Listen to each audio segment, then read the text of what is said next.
बिस्मिल्लाहिर्रहमानिर्रहीम। अस्सलाम वालेकुम नाज़रीन, मैं हूं अब्दुल गफ़्फ़ार और आप देख रहे हैं आजिरा टीवी। नाज़रीन, आज मैं एक मुनफरिद मौजू पर आपसे बात करना चाहूँगा। मौजू यकीनन तंज़ो मज़ाह से भी भरा पड़ा है और इसके साथ साथ उसमें आपको इस्लाही पहलू भी मिलेगा और साथ ही कुछ मालूमात भी आपके सामने रखूँगा। नाज़रीन, हम देखते हैं कि गुज़श्ता दिनों तहसील हजीरा और इसके मुज़ाफ़ात में जो चोरी की वारदातें ये बढ़ती जा रही हैं और मुख्तलिफ़ नेचर की चोरियां हैं जो तकरीबन आए रोज़ होती ही रहती हैं, लेकिन अब चोरी का जो तरीका है ये ज़रा सा बदल गया है। यानी जो चोर अहबाब हैं उन्होंने तरीक़ा वारदात को ज़रा सा मॉडिफाई कर दिया है, उसमें कुछ तब्दीलियां ले आए और उस तरीक़ा कार को हम आज समझने की कोशिश करेंगे। उसके लिए मैं एक नई टर्म, नई इस्तिलाह इस्तेमाल करूँगा कि डिजिटल चोरी। उसको मैं डिजिटल चोरी का नाम दूंगा क्योंकि अब जो तरीक़ा कार है, पहले जो चोरियां होती थी, ज़रा सा मुवाजना कर लेते हैं, एक काबिल जायज़ा ले लेते हैं। पहले जो चोरियां होती थी वो चोरियां अमूमन फिज़िकली होती थी। जो चोर हजरात हैं, जो चोर साहिब हैं, वो आपकी घर में पहुंचते थे, आपकी दुकान में पहुंचते थे, घर का दरवाज़ा तोड़ते थे, दुकान का शटर तोड़ते थे और जो कुछ उन्हें मिलता था लेकर रफू चक्कर हो जाते थे। या आपके जो बकरियों का बाड़ा होता है जहाँ पर आप जानवर बांधते हैं, वहाँ से कोई जानवर खोल कर ले जाते थे। या अगर जो पिंजरा है जहाँ पर आप मुर्गियों को कैद करते हैं, वहाँ पर उनको दस्तरस मिलती है, वहाँ तक अगर उनकी पहुँच होती तो वहाँ से कोई मुर्गियाँ शुर्गियाँ ले जाते थे। लेकिन अब जो है ज़रा सा मुख्तलिफ नौइयत का मामला है। कैसे? अब जो चोर हैं ये मोबाइल के ज़रिए घर बैठे ही ये ऑनलाइन चोरी कर रहे हैं। आपने एक टर्म तो सुनी होगी कि ऑनलाइन अर्निंग, लोग घर बैठे कमा रहे हैं और ये भी ऑनलाइन अर्निंग कर रहे हैं, बेसिकली फ्रीलांसिंग कर रहे हैं। तो क्योंकि अगर टेक्निकली देखा जाए तो फ्रीलांसिंग ही है कि आप डिस्टेंस पर बैठे हुए हैं, कहीं बैठकर कमा रहे हैं, लेकिन ये एक इलीगल एक्टिविटी है। ऐसे तंज़ो मज़ाक के तौर पर कह रहा हूँ।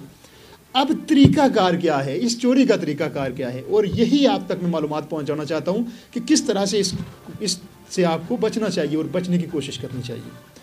होता यह है कि आपको एक अननोन नंबर से कॉल आती है या मैसेंजर पर आपसे रब्ता किया जाता है और आप जो है तरस खाकर या ये समझ कर कि ये कोई जानने वाला है, मेरा अपना ही कोलीग है, आज मुश्किल में है तो मैं इसकी मदद कर दूं, आप उस तक रकम पहुंचा देते हैं। हकीकत में वो आपके जानने वाले का नाम इस्तेमाल कर रहा होता है, उसकी आइडेंटिटी इस्तेमाल कर रहा होता है, वो होता नहीं है। हकीकत में मामला कुछ मुख्तलिफ होता है। तो इस तरह के बहुत सारे वाक़यात हैं जो हालिया दिनों हमारे सामने आए और बिलखुसूस ये डिजिटल चोरी जो है इसके वाक़यात सामने आए। वही उनमें से एक मैं आपके सामने डिस्कस करना चाहूँगा। हमारे एक कोलीग हैं, 2 दिन पहले उनसे 1 लाख रुपया हथिया लिया गया। कैसे हथियाया गया वो तरीका मैं आपके सामने रखूँगा। आप अगर आपसे कोई इस तरह अप्रोच करने की कोशिश कर रहे हैं तो आप ज़रूर बचिएगा। मैं भी अगला अटैक आप पर हो या उसका अगला शिकार आप हो। और अब तक जब मैं बात कर रहा हूँ तो इस तरह के अटैक्स कई एक हो चुके हैं, तकरीबन हर दूसरा या तीसरा बंदा इससे ज़रूर मुतासर है। कमेंट की सूरत में ज़रूर बताइएगा कि किस किस तरह आपसे रकम का मुतालबा किया गया। आप बताएंगे तो तादाद का इल्म हो सकेगा। बहरहाल वो जो कोलीग हैं उनके साथ क्या तरीक़ा वारदात अपनाया गया वो मैं आपके सामने रखना चाहूँगा। उन्हें एक कॉल आई, एक अननोन नंबर से कॉल आई, उन्होंने कॉल उठाई और कॉल उठाने के बाद उसने ये पूछा कि आवाज़ के पूछा कि क्या आपने मुझे पहचाना। इन्होंने अंदाज़ा लगाया कि जी मैंने पहचान लिया, आप वो बात कर रहे हैं। उसने कहा बिल्कुल मैं वही बात कर रहा हूँ। और लंबी चौड़ी बात हुई, फैमिली का हाल चाल दरियाफ़्त किया गया, काफ़ी सारे राज उसने पूछे, वो बताए गए।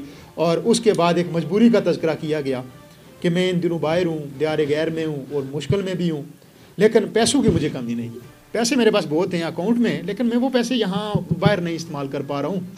वो पाकिस्तान में मुझे ट्रांजैक्शन करनी पड़ेगी और फिर भी मेरे काबिल इस्तेमाल में होंगे वो पैसे। तो अभी फ़िलहाल चूँकि मेरा जो एक कानूनी प्रोसेस है, जो अकामा है, वो आउट ऑफ डेट हो चुका है, तो उसको मैंने अपडेट करवाना है, नहीं तो मुझे कैद हो जाएगी। तो बड़ी लंबी चौड़ी कहानी है, मैं मुख्तसर से आपके सामने रख रहा हूँ। तो फिर वो शख्स जो समझता है कि चूँकि मेरा जानने वाला बंदा है, मैं इसके साथ एक अरसा गुजारा है मैंने इसके साथ, और अगर मैं कुछ रकम इसे भेज भी देता हूँ तो कौन सी बात होगी, क्योंकि उसने ये कहा था कि मैं वो रकम जो यहाँ मैं इस्तेमाल नहीं कर पा रहा हूँ दियारे गैर में, इन बैंक्स में, वो मैं आपको भेज देता हूँ, 20-22 लाख आपको भेज देता हूँ, और उसके एवज़ आप मुझे 1 लाख रुपया भेज दीजिए ताकि मैं अकामे को अपडेट करवा सकूँ या जो कोई भी कानूनी दस्तावेज़ है उस पर अपडेट करवा सकूँ और मैं कैद से बच सकूँ। तो फिर उसने यही तरीका अपनाया कि मुख्तलिफ जाली फेक स्लिप्स बनाई और व्हाट्सएप के ज़रिए वो दिखाई और भेजी, जिस पर प्रॉपर टाइम मौजूद था, नाम, अता, पता, एवरीथिंग, جو ہوتا ہے، اور وہ دکھائی گئی، اور جو دوسرے موصوف تھے انہوں نے ان کو دیکھنے کے بعد چونکہ اتنی زیادہ تحقیق نہیں کی، سمجھا کہ یہ بالکل کریکٹ ہے، میرے تو اکاؤنٹ میں پیسے آ جائیں گے، کیونکہ اس نے اس بات کا یقین دلایا تھا کہ یہ فی الفور پیسے نہیں جاتے ہیں، سلپس آپ کے سامنے ہیں، حقیقت میں یہی کاغذی پروف ہے آپ کے لیے، 24 گھنٹے کے اندر اندر یہ پیسے آپ کے پاس ہو جائیں گے۔ انہوں نے یقین کر لیا اس بات پر، اور یقین کرنے کے بعد انہوں نے حماقت یہ کی کہ 1 لاکھ روپیہ ٹرانسفر کر دیا۔ ان کے پاس اس وقت نہیں تھے، انہوں نے کچھ دوستوں سے اکٹھے کیے، کیونکہ دوست ہی دوست کے کام آتا ہے، انہوں نے اس چیز کو اپنے مائنڈ میں رکھا، اس کنسیپٹ کو اپنے مائنڈ میں رکھا، جو اچھی بات بھی ہے، لیکن کبھی کبھی نیکی جو ہے یہ گلے بھی پڑ جاتی ہے۔ تو انہوں نے اس کو رقم بھیجی، بعد میں جب 24 گھنٹے تک وہ رقم نہیں آئی، پھر انہوں نے کال کرنے کی کوشش کی اس نمبر پر، تو وہ نمبر بند، مکمل بند، غائب، کوئی ڈی پی شی پی جو کچھ ہوتا ہے وہ کچھ غائب اس سے، اور وہ نمبر لگ ہی نہیں رہا۔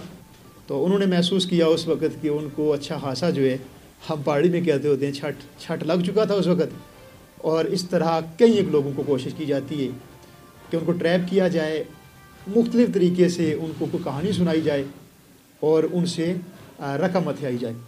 یقیناً بہت سارے لوگ متاثر بھی ہوتے ہیں، ان کو چھٹ لگ بھی جاتا ہے، ان سے پیسے لے بھی دیے جاتے ہیں، اور وہ ہماری شرمندگی کے بتا نہیں رہے ہوتے ہیں۔ اس لیے پہلی تو چیز یہ ہے کہ جب بھی کوئی ان نون بندہ آپ سے رقم کا مطالبہ کرے تو اسے دیں ہی نہ، بالکل تحقیق کریں، پوچھیں اس سے، کہ پوچھیں، اس کال کر کے بات کریں، فون پر بات کریں، اور پھر جب بات ثابت ہو جائے کہ یہ وہی شخص ہے جس سے جو آپ کا جاننے والا ہے، تو پھر آپ اس کو رقم بھیج سکتے ہیں۔ ادروائز آپ کو بہت احتیاط کی ضرورت ہے، کیونکہ جو دور چل رہا ہے اس میں یہ بہترین طریقہ ہے۔ 2 دن پہلے مجھے بھی اپروچ کیا گیا، مجھے ایک نمبر سے کال آئی، اور ایک لمبی کہانی ہے، وہ بھی کسی دن میں آپ کو سناؤں گا، آپ کے سامنے رکھوں گا، وہ ایک مختلف کہانی ہے، اس سے مختلف ہے۔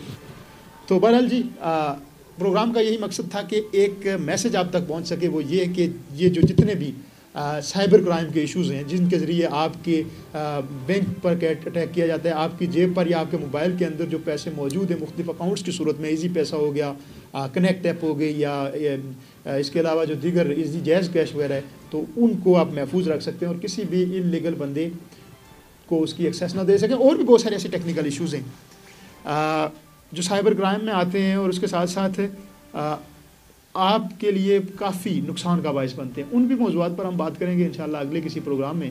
ہم ترتیب کے ساتھ کوشش کریں گے کہ کس طرح سے یہ اٹیکس کیے جاتے ہیں، اور کس طرح سے آپ کو آپ کی جمع پونجی سے ایک کلک کرتے ہی محروم کر دیا جاتا ہے۔ ان موضوعات پر بھی بات کریں گے۔ اگلے پروگرام تک کے لیے، اگلے موضوع تک کے لیے مجھے اجازت دیں گے آپ۔ اللہ آپ کا حامی و ناصر ہو۔